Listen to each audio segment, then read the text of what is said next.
السلام علیکم ورحمۃ اللہ وبرکاتہ۔ امید ہے کہ آپ حضرت خیر و عافیت سے ہوں گے۔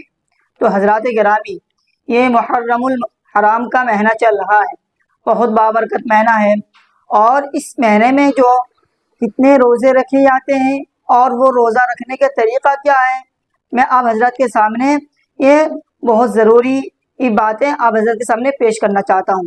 آپ اس کو سمجھنے کی کوشش کریں۔ دیکھیے، یہ محرم الحرام کا جو مہینہ ہے نا، یہ اس مہینے میں جو روزہ رکھنے کی ثواب جو ہے نا، اور مہینوں کے روزوں کے مقابلے میں اس کا اجر و ثواب بہت بڑھ جاتا ہے، سوائے رمضان المبارک کے علاوہ۔ سمجھ گئے میری بات کو؟ اگر رمضان المبارک کے روزوں کے ثواب کے بعد اگر کسی روزے کا اگر ثواب ہے، یا کسی مہینے کے روزے کا اگر ثواب ہے، یہ محرم کے روزے کا ثواب ہے، تو آپ جو ہے یہ اور اس مہینے میں جو ہے عبادت بھی کرنا اور بہت زیادہ ثواب ہے اور مہینے کے مقابلے میں۔ تو آپ حضرات جو ہے اگر روزہ رکھنا چاہتا ہے تو آپ جو ہے پہلی تاریخ سے لے کر، یعنی محرم کے جو پہلی تاریخ سے لے کر 30 تاریخ تک آپ کسی بھی وقت کسی بھی دن آپ جو ہے روزہ رکھ سکتے ہیں۔ بہت سارے لوگ یہ کہتے ہیں کہ 1 تاریخ سے لے کر 10 محرم تک تو جو روزہ رکھنے کا طریقہ ہے، اس کے بعد روزہ رکھنے کا طریقہ نہیں ہے، 10 دن روزہ رکھنے کا طریقہ، ایسا کچھ نہیں ہے۔ آپ جو ہے نا 10 دن بھی روزہ رکھ سکتے ہیں اور پورے مہینے کے بھی روزہ رکھ سکتے ہیں، کیونکہ اس روزے کا ثواب بہت زیادہ ہے اور مہینے کے مقابلے میں سوائے رمضان المبارک کے علاوہ۔ سمجھ گئے میری بات کو آپ حضرات؟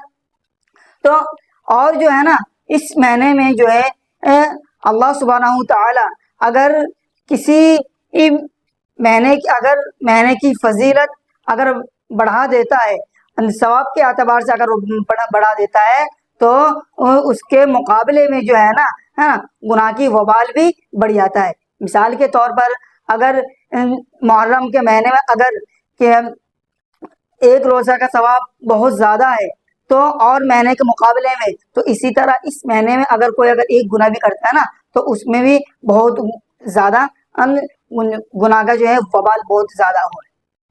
تو آپ جو ہے گناہوں سے بچنے کی کوشش کریں اور زیادہ سے زیادہ جو ہے نا اس مہینے میں عبادت کرنے کی کوشش کریں، اور جو ہے یہ نہیں سوچیں کہ صرف 10 دن ہی روزہ رکھ سکتے ہیں، ایسا کچھ نہیں ہے۔ سمجھ گئے؟ آپ 10 دن بھی روزہ رکھ سکتے ہیں، پورے مہینے بھی روزہ رکھ سکتے ہیں۔ اور ایک بات اور ہے کہ یہ جو روزہ ہے یہ کیا ہے؟ سنت ہے، نفل ہے؟ کیا؟ دیکھیے، پورے مہینے کا جو روزہ ہے نا یہ نفلی عبادت ہے، یہ نفلی روزہ ہے۔ سمجھ گئے میری بات کو؟ اور کہ 10 محرم کا جو تاریخ میں اس دن کا روزہ صرف سنت ہے، باقی اس کے علاوہ جتنے بھی روزے ہیں وہ نفل ہے، یعنی مستحب ہے۔ سمجھ گئے؟ باقی روزہ جو ہے مستحب ہے، اور 10 محرم کا جو روزہ ہے وہ سنت ہے۔ آپ صلی اللہ علیہ وسلم ہم جو ہے 10 محرم کے روز روزہ رکھا کرتے تھے، اور صحابہ کرام ہم کو بھی آپ صلی اللہ علیہ وسلم کہا کرتے تھے تو 10 محرم کے روزہ پر رکھا کریں۔ تو اسی اعتبار سے 10 محرم کا روزہ سنت ہے، اور باقی جو روزہ ہے وہ مستحب ہے، نفل ہے۔ تو آپ رکھ سکتے ہیں، نہیں بھی رکھ سکتے، رکھیں گے تو آپ کو ثواب ملے گا، نہیں رکھیں گے تو کوئی گناہ والی بات نہیں ہے۔ سمجھ گیا میری بات کو؟ تو میں نے سوچا آپ حضرات کے سامنے جو ہے نا تو اس بات کا خلاصہ کروں۔ تو بہت جگہ سننے کو ملتا ہے، کوئی کچھ کہتا ہے، کوئی کچھ کہتا ہے، تو لوگ بہت سارے جو ہے مجھ سے پوچھتے ہیں کہ مفتی صاحب اس کے بارے میں کچھ بتا دیجیے۔ تو میں نے سوچا آپ حضرات کے سامنے یہ جو بھی اہم مسئلہ آپ حضرات کے سامنے رکھ دوں۔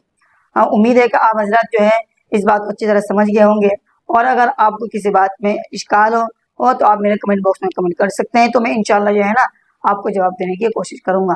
اب میں آپ سے نیکسٹ ویڈیو میں ملتا ہوں۔ السلام علیکم ورحمۃ اللہ وبرکاتہ۔